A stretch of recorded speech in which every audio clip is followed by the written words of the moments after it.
Copywriter Graham Linehan is about to tour Australia with the Free Speech Union after releasing his memoirs about the hell he's gone through.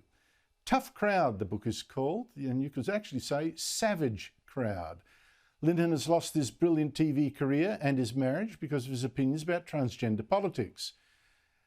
And it strikes me as weird, you know, he could mock the Catholic Church, no worries at all, by writing his Father Ted series, a hit on TV. No one silenced him for that. But that used to be quite common, you know.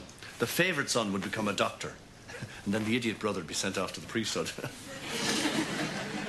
Your brother's a doctor, isn't he? Yes. Linehan followed up Father Ted in 1995 with another hit, Black Books, and then the IT Crowd. And then he got cancelled. Totally. Joining me is Graham Linehan. Thank you so much for your time. Really appreciate it. Look, when did you first realise you were getting cancelled, and what brought that on? Well, funnily enough, it was an Australian event that was cancelled. I was meant to go over and teach a comedy class for Frontier Comedy. And of course, there were complaints, and I didn't realise that, unfortunately, corporations like Frontier are absolutely terrified of random complaints from lunatics, and they cancelled the tour. So that was like a pretty you know, that was something I was very excited about. I put a lot of thought into the course, and it just disappeared. And it was the first time I realized, oh, they're actually going to do this. They're going to start cancelling my even something as innocent as that, you know. And it just continued from there. Just kept losing opportunities, kept losing jobs. It put immense pressure on my marriage. And yeah, 6 years I've been fighting this nonsense. And of course, you even lost the production of your Father Ted musical. I mean, what is it that you said that really offended people? That's the thing. I realized very quickly there's absolutely no way of speaking about the trans issue without people trying to silence you and stop you. And you could be as polite as you, and that's how I started, being as polite as I possibly could. And then after a while, I realized, oh, it doesn't matter. The thing they don't like is any kind of scrutiny. And I started pointing out the fact that young girls were getting double mastectomies because they were being told that if they did this, they would turn into young boys. That, you know, companies were shutting down women's single-sex spaces, including toilets. Changing rooms were becoming mixed. Sports were being destroyed, which I know you're familiar with what's happening in Australia in many sports. Yeah, you just couldn't talk about it. You weren't allowed. And I thought that as soon as I began talking about what was happening to children, what was happening to women, and what was happening to the truth, that people would just flock to my side. But unfortunately, that didn't come to pass. And my friends, including my colleagues on the Father Ted musical, just looked the other way as I was kind of, you know, beaten up in the dark. Looking back, do you ever think you were too cruel? And you think, well, I can understand they've got a point, maybe I went too far?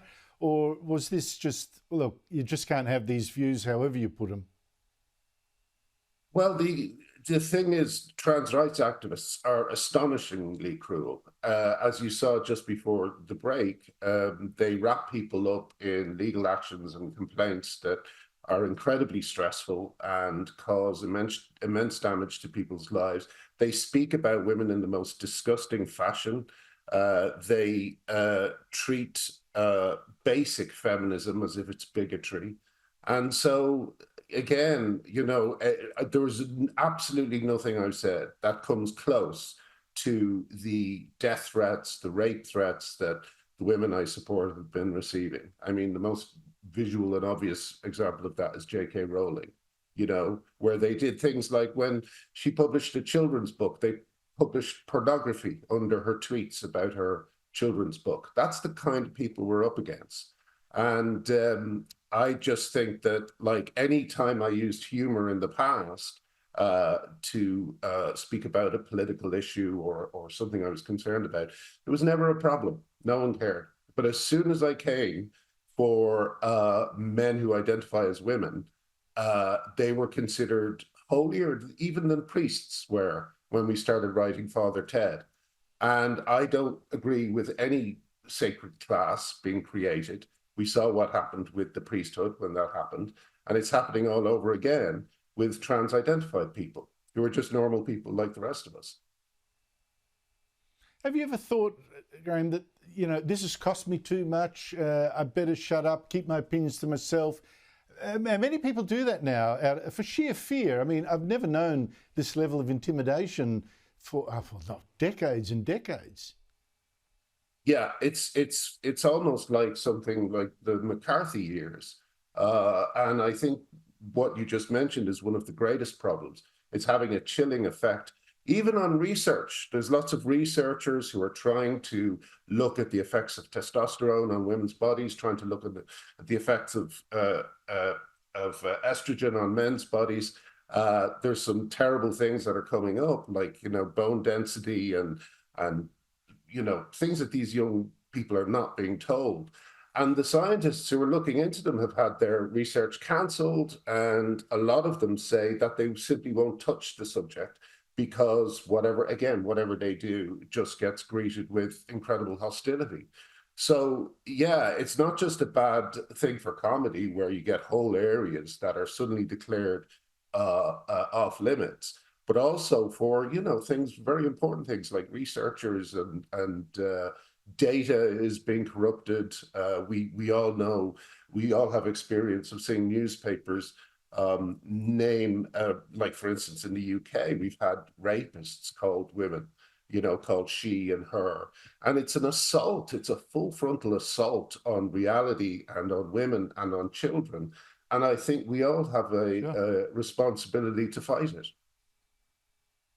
Well, you'll be doing that with your tour, which is set for a couple of weeks with the free speech unions. The dates and venues are not being publicised precisely because of fear of people who will try to cancel you. We shall see if you make it here, and I hope you do. All the best to you, Graham Linehan, and congratulations for at least having the guts to fight. I appreciate that.